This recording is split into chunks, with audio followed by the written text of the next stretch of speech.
उनसे भाई साहब से पहले बता दिया, तो 1 घंटे नमोकार मंत्र पे ही चर्चा चलेगी, फिर उसके बाद नमोकार मंत्र का पाठ कंटिन्यू चलेगा। तो जाप तो करते रहे हैं?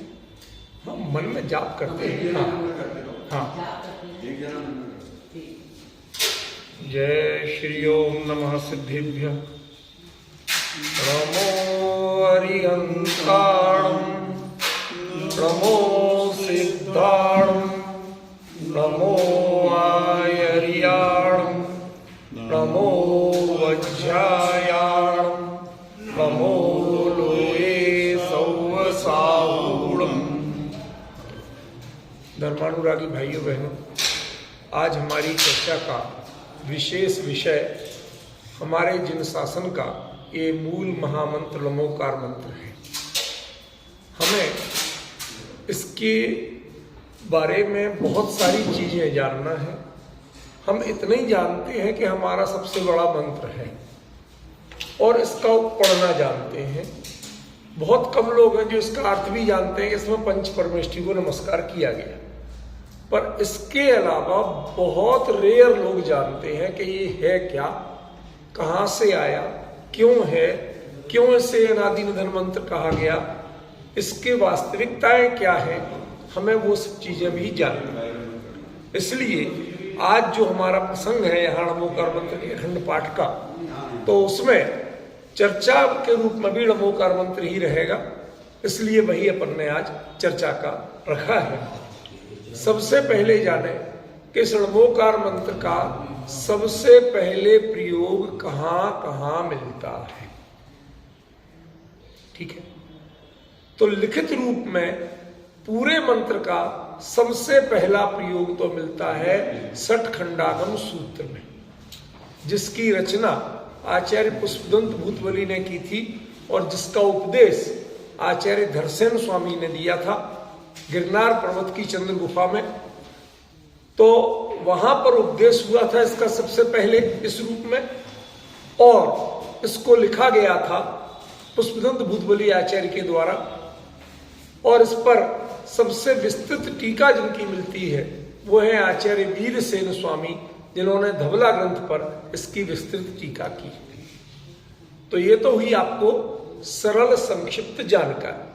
श्वेतांबर परंपरा में भी 2 ग्रंथ हैं मूल आगमों के, जिनमें नमोकार मंत्र का पाठ मिलता है। ऐसा नहीं अकेले दिगंबर परंपरा में है, क्योंकि ये पूरे जिन शासन का महामंत्र है, किसी संप्रदाय का नहीं, वहां भी मिलता है। तो आप पूछिए कि भाई आपने सबसे प्राचीन षटखंडागम ही क्यों कहा, पूछिए, कोई तकलीफ नहीं, जिज्ञासा करना चाहिए हम। इसलिए कि श्वेतांबर जैन परंपरा के जो आगमों का लेखन 480 ईस्वी में सबसे पहले किया गया था, और दिगंबर जैन परंपरा के आगमों का लेखन 1ली शताब्दी ईस्वी में किया गया, लगभग उससे 480 वर्ष पहले। ग्रंथ परंपरा तो वही थी, लेकिन उन्होंने कहा साहब हमारे अभी चर्चा चल रही है, सही पाठ क्या होंगे, एक मत नहीं हो पा रहे थे। तो देवर्धि गणी क्षमा श्रमण उनके प्रमुख आचार्य थे, वाचना प्रमुख थे, और उनकी अध्यक्षता में वल्लभी में गुजरात में जो संगीति हुई थी, श्रमण संगीति, उसमें जाके उन्होंने अपने ग्रंथों को फाइनल किया था। तब लिखे जाना शुरू हुए। तो लिखित प्रारूप में सबसे पहले षटखंडागम में मिलता है, और उसके बाद में ये मिलता है अपना श्वेतांबर जैन आगम ग्रंथों में, बाद में टीकाओं में और बहुत जगह इसका प्रयोग मिलता है।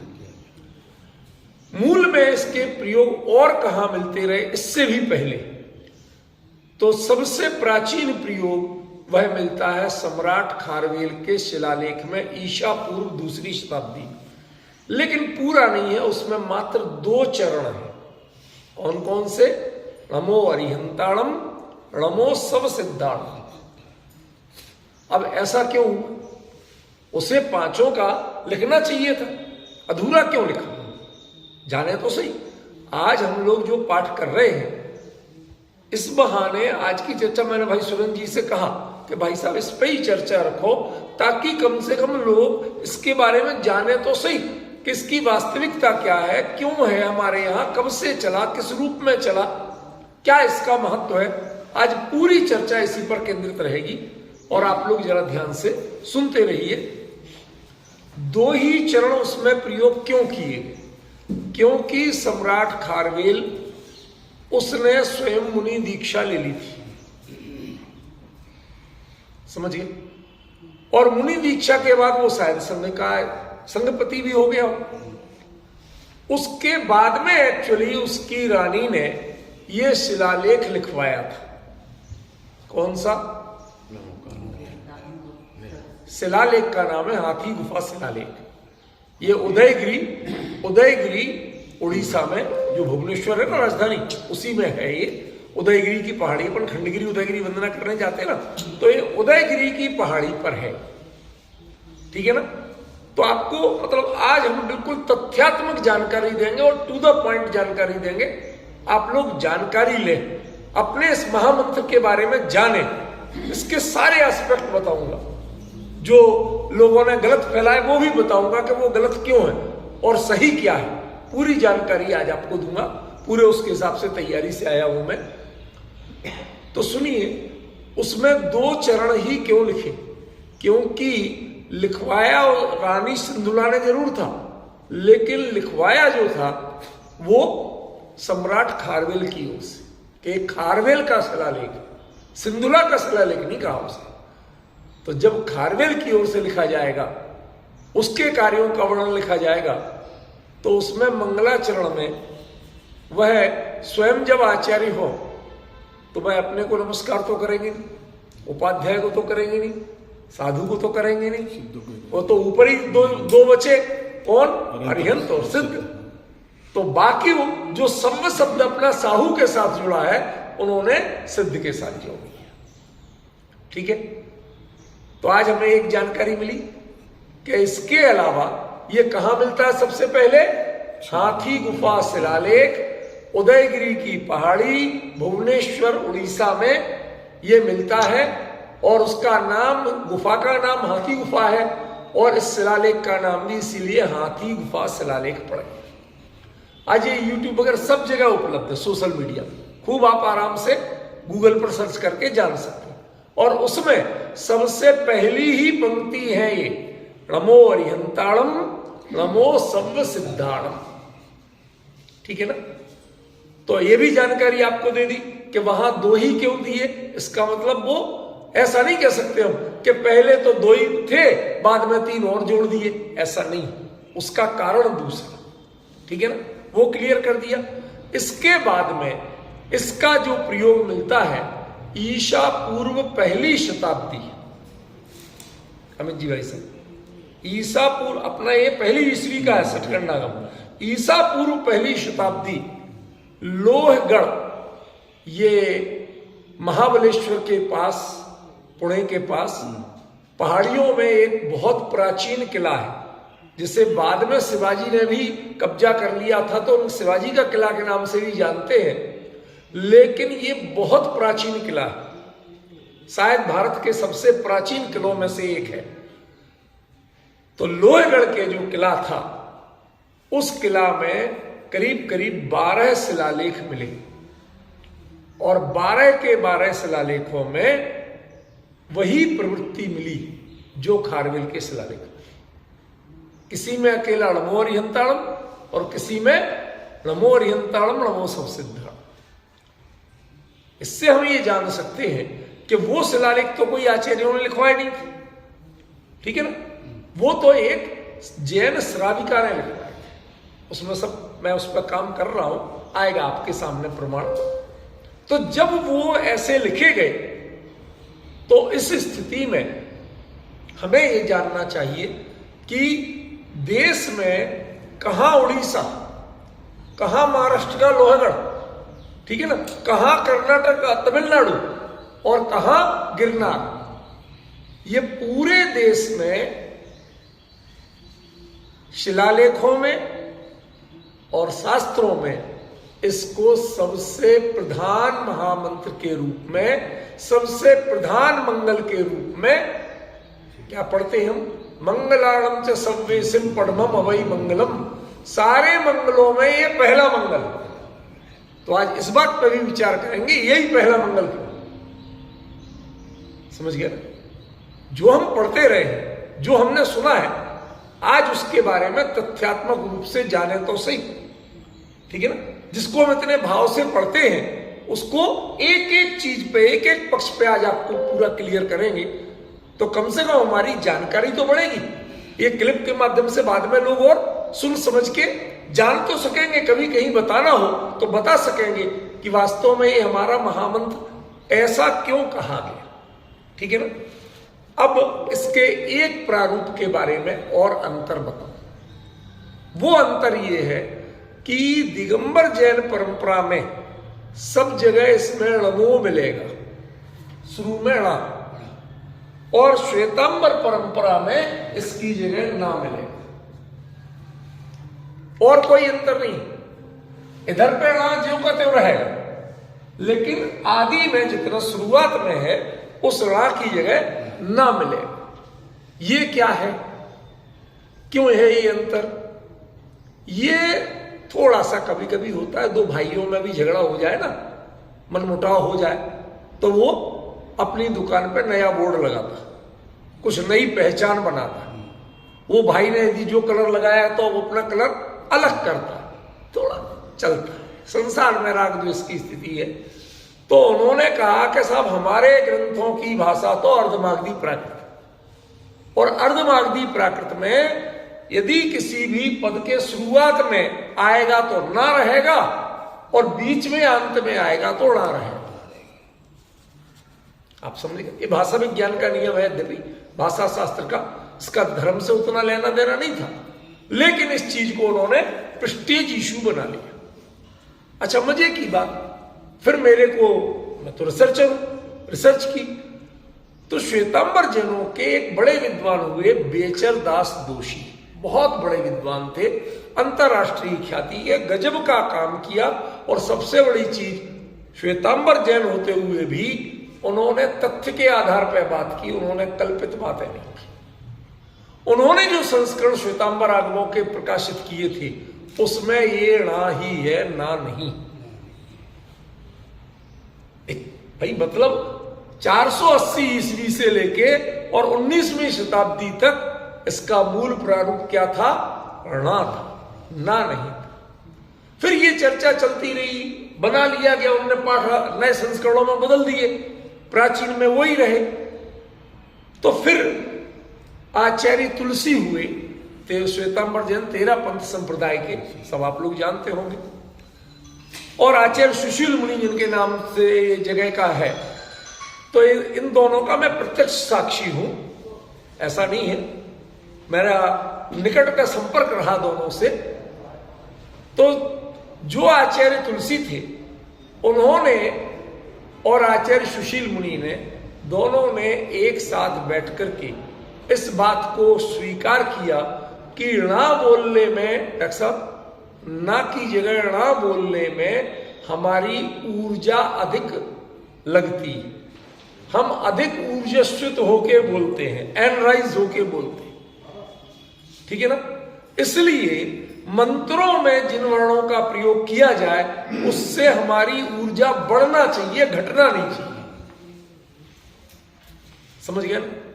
तो उन्होंने भी स्वीकार किया कि भाई और जगह चलेगा, लेकिन नमोकार मंत्र में ये णा ही रहेगा, ना नहीं रहेगा। इसलिए आप जाएं, 13 पंथियों का जो है ना ये अध्यात्म साधना केंद्र, इतनी बड़ी बिल्डिंग बनी, उसके दीवार पर बाकायदा पत्थर में खुदा हुआ है, णा ही है, ना नहीं। देखिए, आपको तथ्यों से बात करूंगा, मुझे कोई राग द्वेष नहीं फैलाना, पर जानकारी तो सही दूंगा। आप कहो कि जानकारी भी सही नहीं दो, ऐसा नहीं कर सकता, मैं जानकारी सही दूंगा, ठीक है ना? तो बाकी रूप लगभग यही का यही है, उसमें अंतर नहीं आता। जितना अंतर था वो आपको बता दिया, प्राचीन परंपरा थोड़ी बता दी। अब हम चलेंगे कि ये जो है इसका मंत्र है या नहीं है, क्या है, वो बाद में बताते हैं। सबसे पहले छंद क्या है? लोग गाथा छंद मानते हैं। गाथा छंद में 12, 18, 12, 15 कितने हुए? 12, 18, 30 और 12, 15, 27। कुल मिला के 57 मात्राएं होती हैं गाथा छंद होती है ना। और 4 चरण होते हैं। पहले चरण में 12, दूसरे चरण में 18, तीसरे चरण में फिर 12 और चौथे चरण में 15।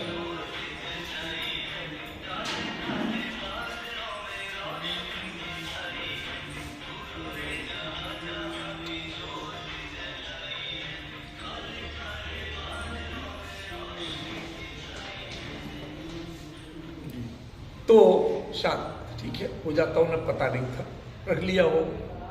अब सुनो जरा ध्यान से कि क्या कह रहा था मैं, उससे दिमाग से उतर। हाँ, मात्राएं, तो उसमें 4 चरण कहे गए, ठीक है ना। कितने? 4। पहले चरण में 12 मात्राएं, दूसरे चरण में 18, तीसरे चरण में फिर 12 और चौथे चरण में 15। कुल मिला के कितनी हुई? 57 मात्राएं। अब अभी यार यदि आपको थोड़ा धैर्य हो तो मैं इसकी मात्राएं लिख देता हूं। ये मात्राएं हैं 60।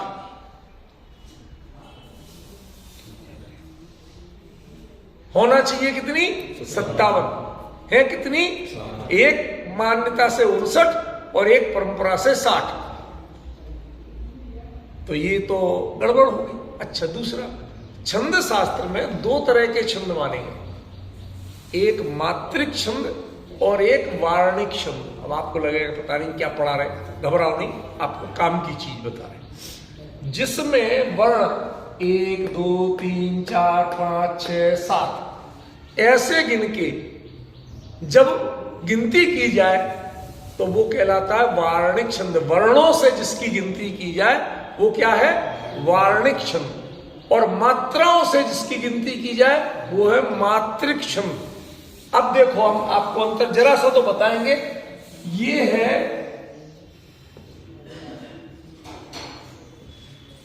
ये एस की माने 2 मात्राएं और आई की 1 मात्रा। कितने हुए? 12 हो गए भाई। देखो ना,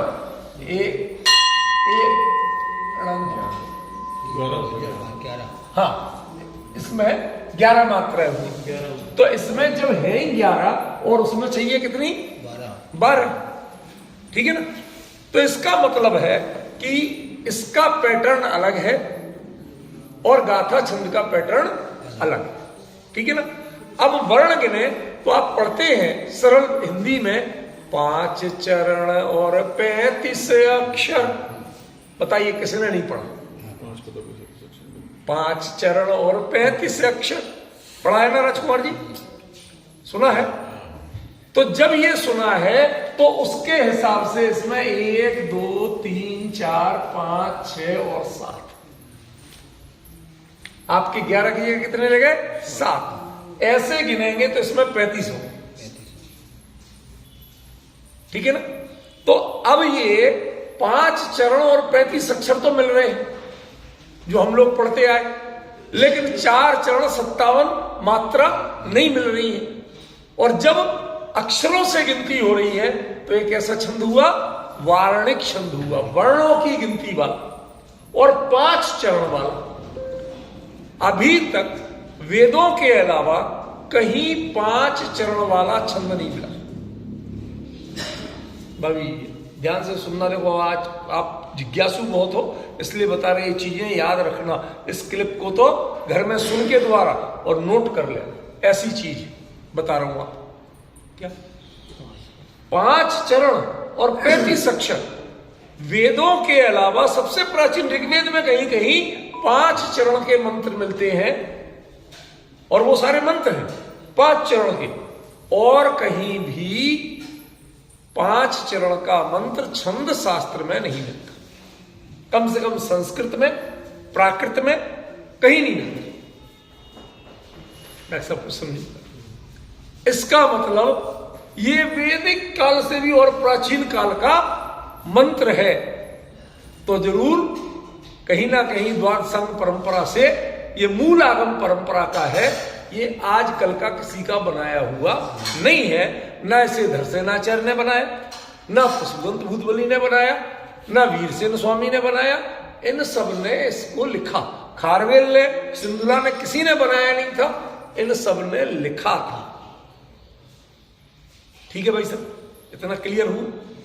इससे हमने इसके छंद को भी जाना और इसकी प्राचीन परंपरा को भी जाना।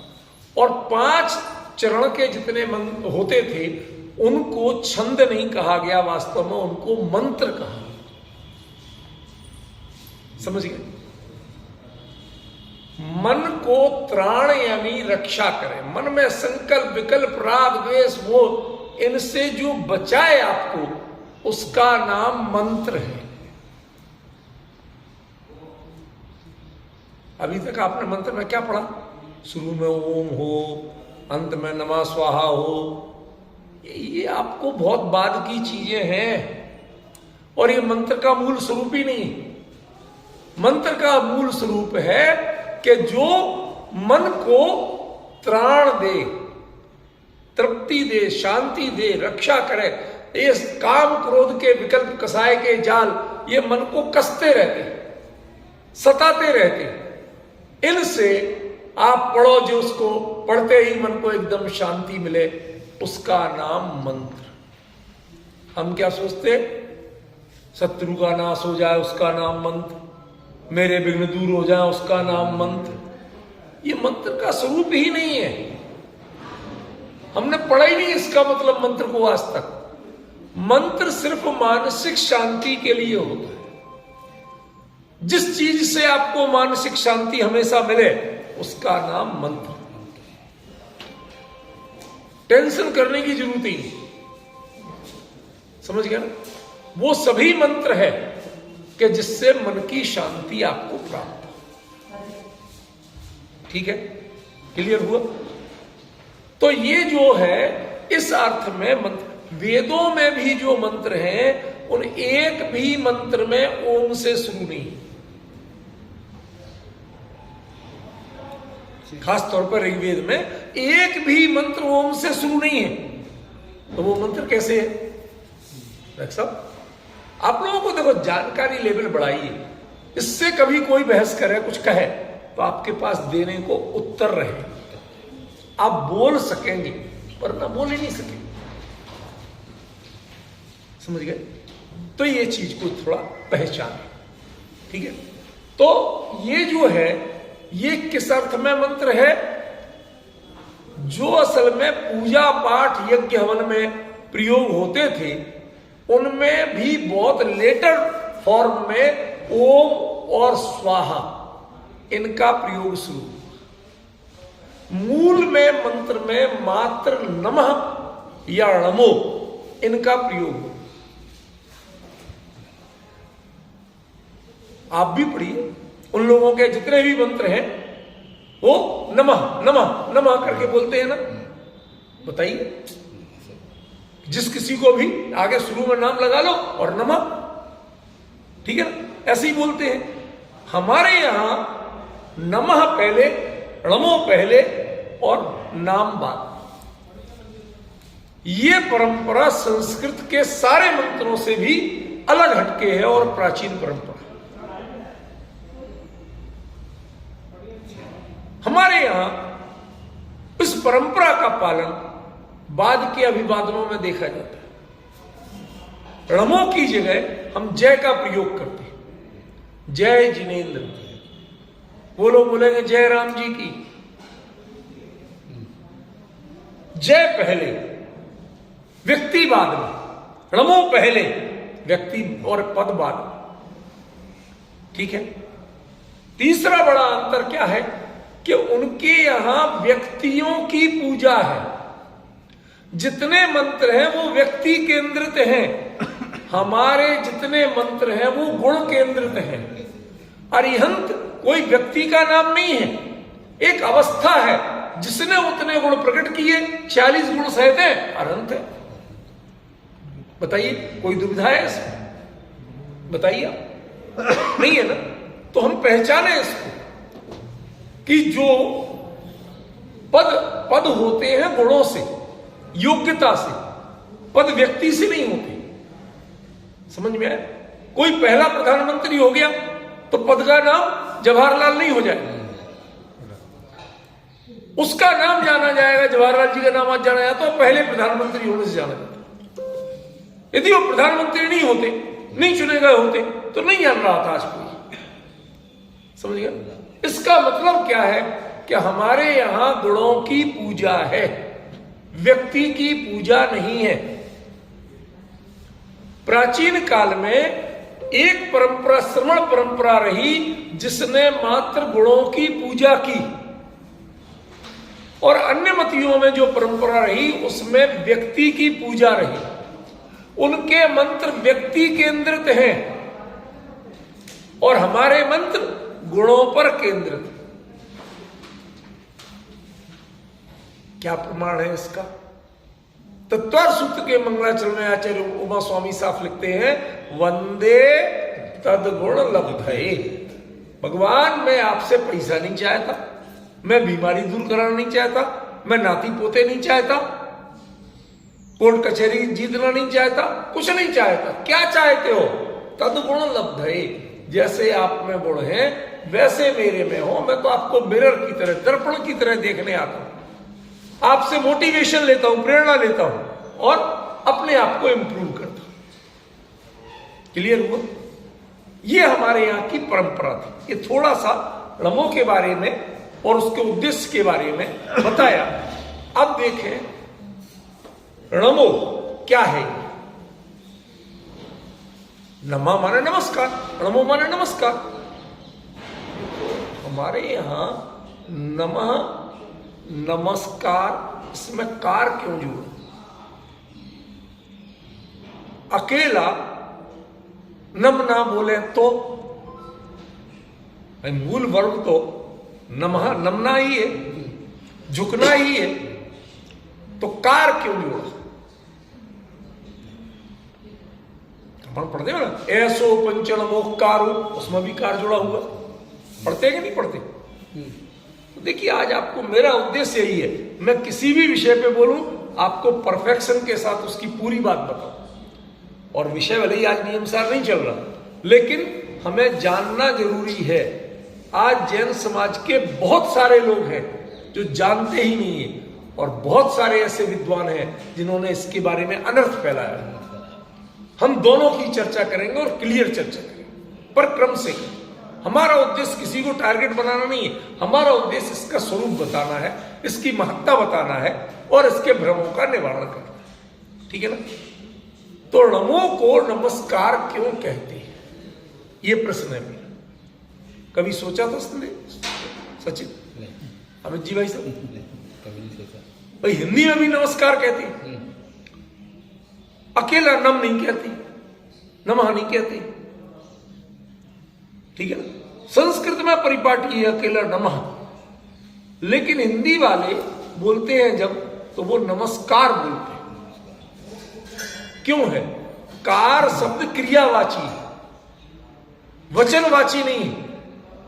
माने भाई साहब की जय हो, भगवान तुम्हारी जय हो, कहते भले आदमी, विनय तो करना सीखो। णमो अकेला नहीं है, वो णमोकारो है, उसको करके दिखाना पड़ेगा, वो अकेले बोलने की चीज नहीं।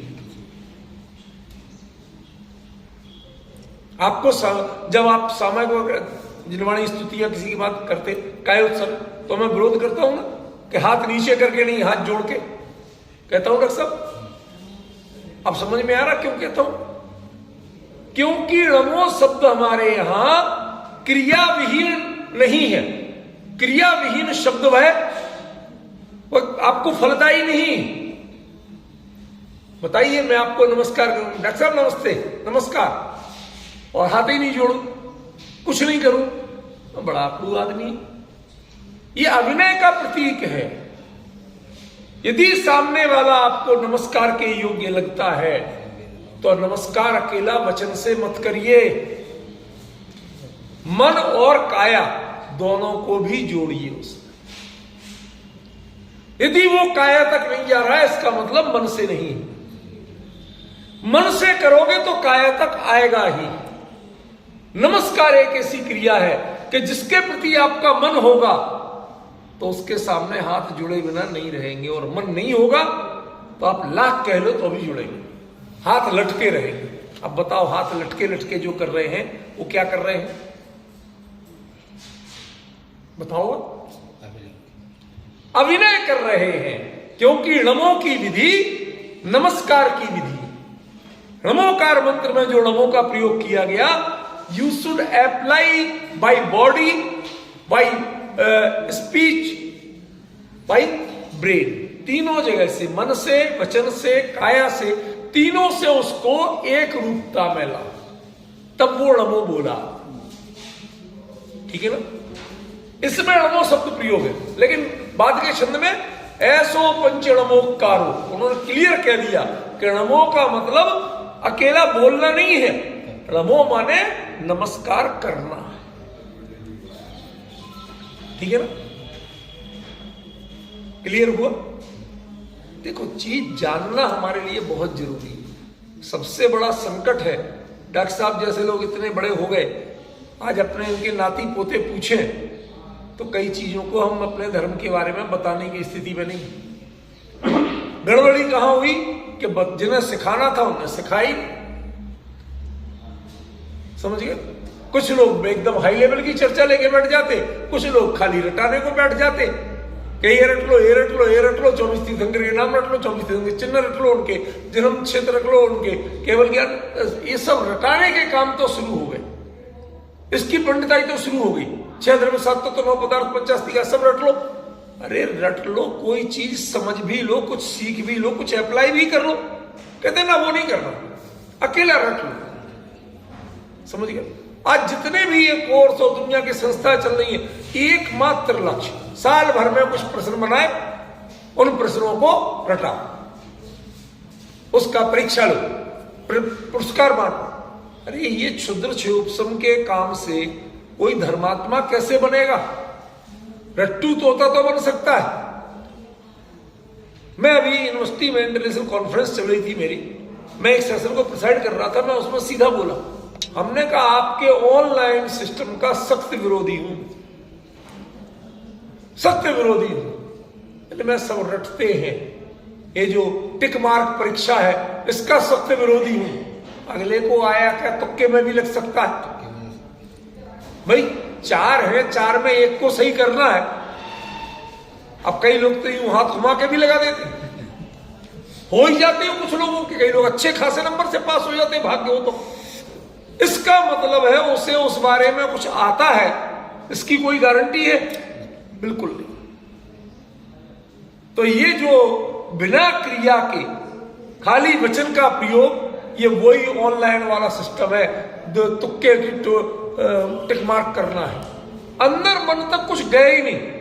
क्रिया जब मन तक जाएगा तो क्रिया में आएगा, न मन में है न क्रिया में, अकेले वचन हो रहे खड़े खड़े। ये शिष्टाचार नहीं है, इसलिए नमोकार मंत्र बिना हाथ जोड़े पढ़ा नहीं जाता। राष्ट्रगान के लिए आपको अकेला खड़ा होना पड़ता है, लेकिन डॉक्टर साहब नमोकार मंत्र के लिए हाथ जोड़ना जरूरी है। मैं तो सच्ची सच्ची बात कहूंगा, आप करो चाहे ना करो, मैं आपको पकड़ने नहीं आ रहा, टोकने नहीं आ रहा, लेकिन इसका अर्थ क्या है वो यही है। इसलिए इसमें कार शब्द का प्रयोग किया गया। अरिहंतों को नमस्कार, हिंदी जब करते हो तो यही करते हो ना, नमो अरिहंताणम, अरिहंतों को नमस्कार। तो नमस्कार माने you should apply by body also. अकेले हाथ ही नहीं जुड़े, तुम्हारी पूरी बॉडी में वो विनम्रता आए। दूसरी भाषा में कहें तो नमो, थोड़ा सा चेंज कर लो, हिंदी में ना बोल लो, नमो। नमो माने नमो, अकड़ो मत। मान के शायद तुम्हारी कम नहीं हुई तो नमोकार मंत्र नहीं पढ़ा गया। ये जगह मेरी, ये जगह तेरी, ये कषाय कम नहीं हुई तो नमोकार मंत्र नहीं पढ़ा गया।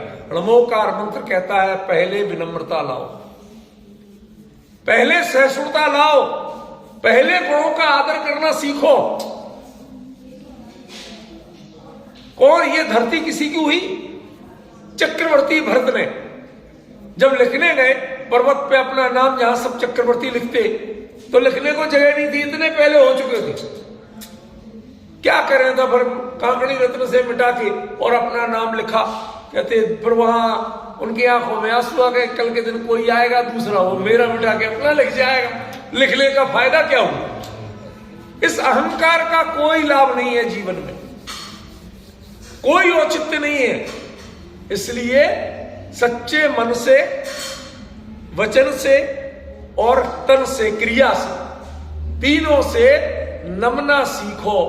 मनुष्य गति में सबसे खतरनाक कसाय कोई है तो वो मान कसाय। मनुष्यों को डुबाती अकेली मान कसाय है। जितने झगड़े हैं उसका कारण सबसे बड़ा मान कसाय है। तिरंचों में न पैसा होता, न पद होता, ये होता है खाया पिया। अब वो चाहे लड़ झगड़ा रहे, वो अपना खा पी रहे हैं, पेट भर रहे हैं, उसमें कोई चुनाव नहीं हो रहे। न चुनाव की लड़ाइयां होती जो मनुष्यों में होती। अंतर समझ रहे? कोई पद के लिए नहीं लड़ता। आपको बताऊं, जंगल का राजा शेर कहा जाता है। क्यों कहा जाता?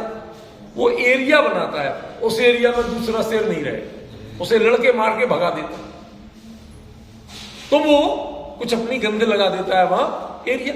उसका मतलब क्या है? भाई मैं इतने एरिया के जानवरों का राजा, अब जो राजा कह लो चाहे जो कह लो, मैं इससे आगे शिकार करने नहीं जाऊं। तुम अपनी जगह में खाओ पियो। जैसे हम अपने खेत की बाउंड्री बना लेते ना, तो अपनी जगह में खेती करेंगे, तेरी जगह में नहीं करेंगे। हम बुवाई कटाई तेरी जगह में नहीं करेंगे, अपनी जगह। तो उसने कौन सा अनर्थ किया? अब वो हिंसा करता है, जो भी करता है, अब वो जिससे भरता है उसके लिए खेती करके किसने अनाज दे दिया आज तक? जो जैसे करते हैं सो करते हैं। जो घास खाते वो घास खाते, जो पत्ती खाते वो पत्ती खाते, और जो उनका भोजन है वो। लेकिन वो उनमें राजनीति नहीं होती, उनमें अहंकार की भावना नहीं होती। समझे? अभी तक कहा जाता है कि शेर अपना साम्राज्य बनाता है। जी नहीं, वो खाली ये बड़ा सहिष्णु प्राणी है। वो कहता भाई साहब मैं इतने एरिया में जहां जहां मैंने अपनी गंदगी निशान लगा दिए, इतने एरिया के जानवरों के लिए तक मैं रहूंगा, तुम्हारे एरिया में आके शिकार नहीं करूंगा। मैं अपनी जगह में सीमित हूं। समझिए? अब ये कोई समझता ही नहीं। उसका इंटरप्रिटेशन देखो, उसने अपना वो कर दिया, अपना राज्य बना लिया। अरे भाई वो बताता है, दूसरे वो गंध सूंघ के पहचान जाता कि ये मेरी गंध नहीं है, तो वो दूर रहते, अलग एरिया में रहते। ठीक है ना? तो ये तो सामान्य पहचान है। आपके जिलों की भी बोर्ड लगे होते हैं, फला जिला प्रारंभ, फला जिला की सीमा समाप्त। तो इसका मतलब झगड़ा हो गया क्या? पहचान है। तो हमने ये मर्यादाएं बनाना सीखी, और मर्यादाएं कब बनेंगी? दूसरे की सत्ता, दूसरे की स्थिति, दूसरे की महत्ता, इनको हम स्वीकार कब करेंगे? कि जब नमना सीखेंगे, झुकना सीखेंगे, विनम्रता सीखेंगे, तब सहिष्णु बनेंगे।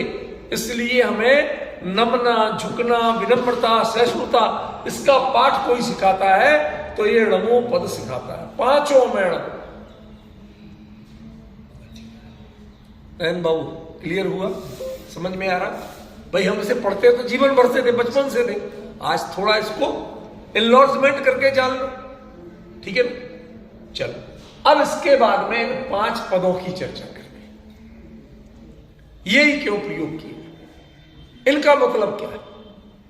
ये जैनों के पद हैं या सार्वभौमिक पद है? जब इसमें कहा जाता है ऐसो पंचणमो यारो सव्व पाव प्रणासुरो मंगलाणम च सव्यसिम, सभी के लिए, साफ शब्द है। सव्यसिम माने होता है सभी के लिए। तो ये मतलब आपने जो बना रखा कि जैनों का महामंत्र आप पढ़ो, हम विरोध नहीं करते, लेकिन बपौती मत समझो। आपके आचार्यों ने लिखा है कि सव्यसिम सभी के लिए है। ये पाप का नाश। शेर ने जब मांसाहार छोड़ा था, जब मुनिराजों ने उसे नमोकार मंत्र सुनाया, तो उसको कल्याण हुआ था कि नहीं हुआ था? बताइए भाभी, हुआ था ना? तो सुधार से णमोकार मंत्र की सार्थकता है कि बिना सुधरे? सुधार से है ना। तो ये भ्रम निकाल दीजिए कि अकेले जैनों का है। पार्श्वनाथ ने नाग नागिन को णमोकार मंत्र सुनाया। क्या लिखते हो आप? पढ़ते हो चालीसा वगैरह में? भय नाग नागिन उरद लोग अधो लोग जो भी पढ़ते हैं, मैं उसमें जाना नहीं चाहता, लेकिन अभिप्राय तो समझ में आ रहा कि उन्होंने भी सुना। जिसने सुन के इसे समझा, समझ के इसे स्वीकार किया, उनकी सदगति हुई, वो वाकई में सुधर गए। ठीक है ना? तो जब ये उद्देश्य है तो इसे अकेले जैनों के पद और जैनों के भगवान का कैसे मान सकते हैं? मेरा प्रश्न। अरिहंत माने अरिहंत अकेला इतना नहीं है। इन अरिहंतों को भी अरिहंत क्यों कहते हैं, मुझे ये बताओ। एक शब्द चलता है अरिहंत और दूसरा है अरहंत। इन दोनों में क्या अंतर है? अरे तो शत्रु को कहते हैं शायद। हाँ, सही कह रहे हैं। अरि शत्रुओं को कहते हैं, लेकिन दुनिया के भीतर के भीतर नहीं कहते। हम दुनिया के लोगों को मारने को तैयार है, विनाश करने को तैयार हैं। हमारे अंदर जो है, चक्रवर्ती ने, भरत ने 6 खंड को 60,000 साल तक जीता था कि नहीं? प्रथम योग में सारावण, उसने इतने सालों तक के लिए युद्ध यात्रा की जीता, तो भी पूज्य हुआ था। नौकर चाकर लोग, सैनिक, जी सर, यस सर, वो जितने चाहे करते हो, सरकार बन गया था। सरकार माने क्या होता है बड़क साहब? सरकार माने सर से भी नहीं है, और सरकार माने गवर्नमेंट भी नहीं है। ये भाई साहब से पूछो, ये ज्यादा जानते हैं। कोई भी बात है अपने सीधे सर सर सर, वो हाँ ना नहीं बोलते, सर बोलते हैं। ये मिनिस्ट्रीज में एक तरह का शिष्टाचार है, प्रोटोकॉल जैसा बना हुआ, हर बात में सर बोलो। तो जिसके साथ सर लगाए बिना कोई क्रिया ही नहीं हो, उसका नाम सरकार। समझी? वो सर माने स्वीकृति भी है। आप ये नहीं कहते यस सर, अकेला सर भी बोलेंगे तो हाँ साहब, मतलब आपने बात मान ली। तो शत्रु कौन है? बाहर में कि भीतर में? एक ने दुनिया के शत्रुओं को मारा तो भी पूज्य नहीं, सरकार बन गया लेकिन पूज्य नहीं। लेकिन जब भरत चक्रवर्ती ने अपने अंदर की कसायों को मारा तो पूज्य बन। इसका मतलब यह है कि अंदर के शत्रुओं का नाश करो, बाहर के नहीं। बाहर में शत्रुता का नाश करो और अंदर में शत्रुओं का नाश करो। क्या डिफरेंस हुआ नरेंद्र बाबू? बाहर में शत्रुता के भाव का नाश करो, हम किसी को शत्रु मानेंगे ही नहीं, ठीक है ना? बाहर में शत्रुता का नाश करो और अंदर में शत्रुओं का नाश करो। काम, क्रोध, मोह, लोभ, ये सब विद्यमान है, इनको बाकायदा हटाओ। अब इनमें हिंसा नहीं होगी। इनमें बाहर में किसी को मारोगे तो हिंसा होगी, लेकिन अंदर के विकारों को मारोगे तो हिंसा नहीं। समझ? क्रूरता नहीं आएगी, बल्कि परिणामों में शांति आएगी, पवित्रता आएगी, आपके परिणाम ऊर्ध्वगामी होंगे, उससे सुधार होगा, बिगाड़ कुछ नहीं। बाहर में शत्रु मारोगे, हिंसा हुए बिना नहीं रहेगी। अंदर के शत्रुओं को मारोगे, हिंसा मिट जाएगी, क्योंकि सबसे पहला शत्रु तो हिंसा ही है, हिंसा भाव ही है। समझ गए? तो उन्होंने कहा अरिहंत, ये भी सही है, हमें क्या है? अंदर के शत्रुओं को, काम क्रोधादि शत्रुओं को मारा, नष्ट किया, अरिहंत हो। दूसरा, अर्ह पूजाया, व्यक्ति पूज्य कब बनता? अभी बताया, चक्रवर्ती भरत 6 खंड जीत के भी पूज्य नहीं बन पाए, सरकार भले ही बन गए थे। पूज्य कब बने? जब अंदर के। तो मैं यदि पूज्य बनना चाहता हूं तो मुझे क्या करना होगा? अपने आप को अपग्रेड करना होगा। फाइनल अपग्रेडेशन, उसका नाम है अरहंत। जितनी योग्यता, जितना सर्वोच्चता जो हो सकती है, उस पूरा अपने अंदर में प्रकट कर लो तो उसका नाम क्या है? अरहंत। अब बताइए डॉक्टर साहब, दोनों में कोई झगड़ा है? दोनों मिलते हैं। असल में दोनों का जो इंटरप्रिटेशन है वो मिलके एक ही जगह पहुंचता है।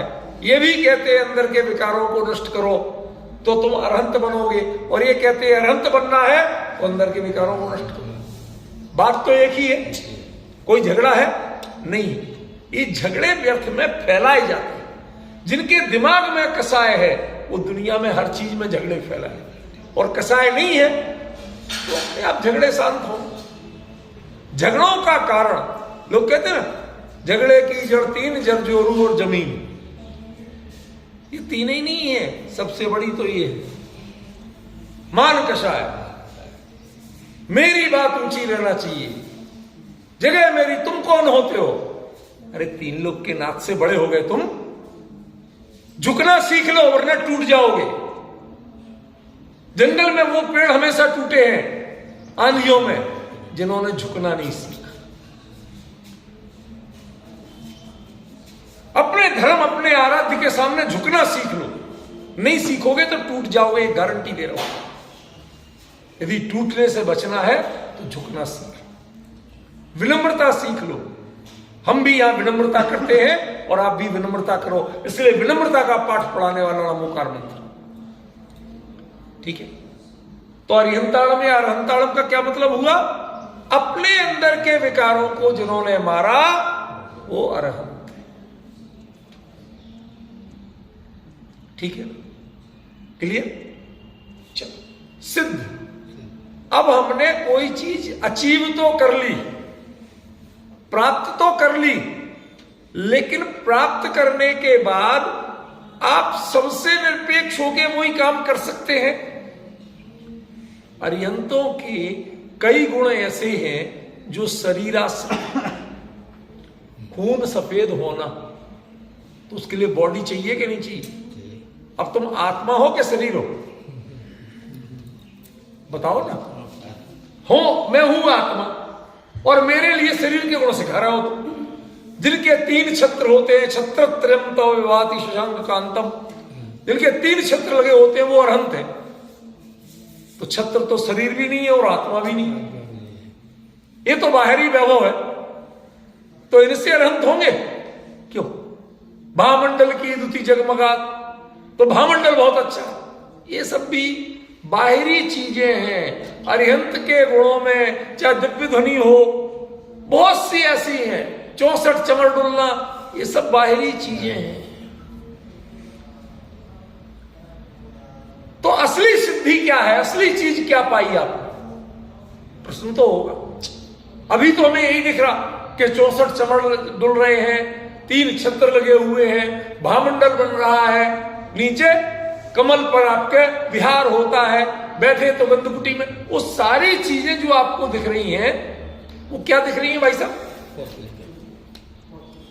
वो पौद्गलिक संरचनाएं दिख रही हैं, आध्यात्मिक तो दिखी ही नहीं। भगवान वीतरागी हैं, आपको कैसे दिखेंगे? बताओ, वीतरागता दिखी किसी को आज तक? इसलिए उन्हें जब पहचान कराना थी, पहले पहचान यहां से कराई कि देखो ये हैं, इन्होंने अपने अंदर के, तो उनसे पूछा कि विकारों का नाश किया तो हमें वो बताओ। यदि उससे अरहंत बने तो हमें अकेला वो बताओ, हमें ये सब मत बताओ। ये एड्रेस नहीं चाहिए, ये सब एड्रेस है। 3 छत्र, ये भी एड्रेस है। जिनके 3 छत्र हो वो अरिहंत है, जिनके 64 चमर डोले। अरे लोग कैसे कैसे बताते हैं सज्जन, पता है तुझे? चक्रवर्ती के 32 चमर, उनके 64 चमर, अर्धचक्री के 16 चमर, ये सब स्टेटस सिंबल बने हुए हैं। तो क्यों चक्रवर्ती के 32 डुलते हैं तो वो आधा अरहंत तो हो ही गया। आधे, जब चमर आधे हो गए तो अरहंत भी आधा मान लो। इसका मतलब बाहरी चीजें जो है ये अंतरंग की योग्यता का कोई मापदंड नहीं। यदि हो तो रावण अर्ध चक्री था तो वो एक चौथाई अरहंत हो गया, भरत चक्रवर्ती थे तो वो आधे अरहंत हो गए। कह सकते हो? नहीं कह सकते। इसका मतलब क्लियर है कि बाहरी चीजों के आधार पे हम अंतरंग की योग्यता का प्रमाण नहीं कर सकते। तो कहा भाई साहब फिर हमें समझा दो कि वो अंतरंग की योग्यता क्या है। रणमो सिद्धाणम, जो बस वो है, उनमें ना छत्र है, ना चंवर है, ना भामंडल है, ना कमलासन है, ना गंधकुटी है, ना खून सफेद या लाल, कुछ नहीं है। इन सब के बिना अकेले काम क्रोध मद लोभ से रहित आत्मा का स्वरूप, उसका नाम सिद्ध। तो बताइए अरहंत सिद्ध बताना जरूरी था कि नहीं था? नहीं बताते तो अरहंत ही समझ में नहीं आता, क्योंकि अरहंतों का परिचय आपने वायरस सहित दे रखा है। जिनके 3 छत्र होते हैं वो अरहंत है, 64 चमड़ डुलते हैं वो अरहंत है, भामंडल की द्युति होती है वो अरहंत है, क्यों परमोदारिक शरीर होता है वो अरहंत है। अरे भाई ये आत्मा के लक्षण है शरीर के या संयोगों के। तो असल में आपने क्या पाया? सिद्ध माने पाया। क्या पाया आपने वो देखना है, तो वो सिद्धों में मिलेगा, वो अरहंतों में है। लेकिन क्या करें, उस चकाचौंध के मारे दिखता नहीं, हमने उसे पहचानना ही नहीं सीखा। समझ गए? इसलिए आज दृष्टांत थोड़ा खोटा है लेकिन अच्छे रूप में लेना। ये ऐसे ही समझ लो कि अरहंत माने पार्टी के लिए तैयार हूं, और सिद्ध माने सारा मेकअप उतार के मुंह धो के सामने आ गया, सारा बाहर का आडंबर परिग्रह सब हट गया, मूल स्वरूप रह गया, ओरिजिनल। अब तुम प्रभावित हो या नहीं हो, यदि तुमने गुणों की कीमत सीखी है तो तुम्हें सिद्धों से। अब संयोग की बात, ये दोनों हमारे पास नहीं है, विजुअल नहीं, तो क्या करें? प्रश्न समझ में आया? जब ये हो नहीं सामने तो हम किससे मोटिवेट हो, किससे समझे, किसको देख के सीखे? तो उन्होंने तीसरे नंबर पे लिया रणमो आयरिया, आचार्य। इस पर मेरा थोड़ा सा मतभेद है, मनभेद नहीं, मतभेद है। मतभेद माने लोग इसमें कई तरह के प्रश्न करते हैं। क्या आचार्य और उपाध्याय ये तो पद हैं, इनकी दीक्षा थोड़ी होती? दीक्षा तो साधु की होती। देखो, दीक्षा साधु की, संलेखना साधु की, सारे पद छोड़ना पड़ते हैं तब संलेखना होती कि नहीं होती? तो असली चीज क्या हुई? साधु। तो सीधा साधु कहना चाहिए था ऊपर, ये पद क्यों कहे? देखो, प्रश्न नहीं करोगे उत्तर नहीं मिलेगा। प्रश्न करना सीखो, ठीक है ना? तो मैं आपको प्रश्न कर रहा हूं जान के, ताकि आपको समझ में आना शुरू हो। समय तो आपका हो ही गया, मैं क्या करूं, समय मेरे से लग जाता है। मैं संक्षेप में बता देता हूं 5 मिनट में, और उसके बाद चर्चा पूरी करूंगा। आचार्य जो आचरण से बताए, आचार्य माने पद नहीं जो सबका हुक्म झाड़े, वो आचार्य नहीं। आचार्य माने जो उस बात को अपने आचरण से बताएं, वो आचार्य। जो सिखा के बताएं, एक बोले नहीं वैसा अप्लाई किया। हॉस्पिटल में जाते हो, एक चेहरा बना नर्स का, होंठों पे उंगली रखी, क्या सोचते हो? चुप रहे, हल्ला नहीं करते। समझते हो कि नहीं समझते? तो ऐसे ही जो अपने आचरण से बताए, बोल के नहीं बताए, जिन्हें बोलने की जरूरत नहीं पड़े, जिनका आचरण सब कुछ समझा दे, वो आचार्य। ये अपर ग्रेड है, ये अकेला पद नहीं है, ये अपर ग्रेड है कि जो आचरण से समझा दे वो आचार्य। जो बोल के समझाए, पढ़ा के समझाए, वो उपाध्याय। और जिनके लिए किसी को समझाने की जरूरत ही नहीं पड़े, वो अपना कर रहे हैं, जिनको समझना अपने आप समझ लो। जो समझाने के चक्कर ही में नहीं, जिनको जरूरत ही नहीं है, ठीक है ना, जिनको देखते ही मन में ऐसे भले भाव जगते हैं, हिंसा के नहीं, झूठ के नहीं, चोरी के नहीं, कुशील के नहीं, पर एक तरह के विकार का परिचय जिनके व्यक्तित्व में, जिनके किसी जीवन में है ही नहीं। और ये सब शब्द सबके साथ लगाना, ये अंत्य दीपक है, लास्ट में कहा गया, लेकिन लगाना सबके साथ। ख्याल में आया? तो ये चर्चा तो पूरी हुई। मंत्री महोदय की अनुमति हो तो 1 मिनट में एक बात और कह दूं, आप लोगों के लिए काम की, सभी के लिए, जो आपका प्रकल्प चल रहा है, जब भी कभी किसी तरह के विघ्न बाधा की स्थिति हो, मानसिक अशांति की स्थिति हो, काम क्रोध आदि की स्थिति हो, तो इसको पढ़ने का एक ढंग बता रहा हूं। 5 शांति मंत्र के बीजाक्षर हैं, ध्यान से सुन लो जब। राम, ह्रीम, ह्रूम, ह्रौम, ह्रः, ये नमोकार मंत्र के 5 चरणों के साथ लगा देना। ओम राम नमो रिहंताणम, ओम ह्रीम नमो सिद्धाणम, ओम ह्रूम नमो आयरियाणम, ओम ह्रौम नमो अज्जायाणम, ओम ह्रा नमो लोए सव्यसाऊणम।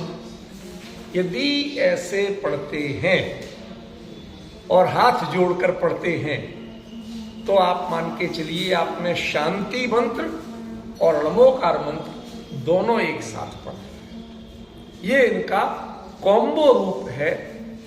समय नहीं है, कभी आपको समझाऊंगा इसका मतलब क्या है, आपके दिमाग के ताले खुल जाएंगे एक तरह से, ऐसे गजब का।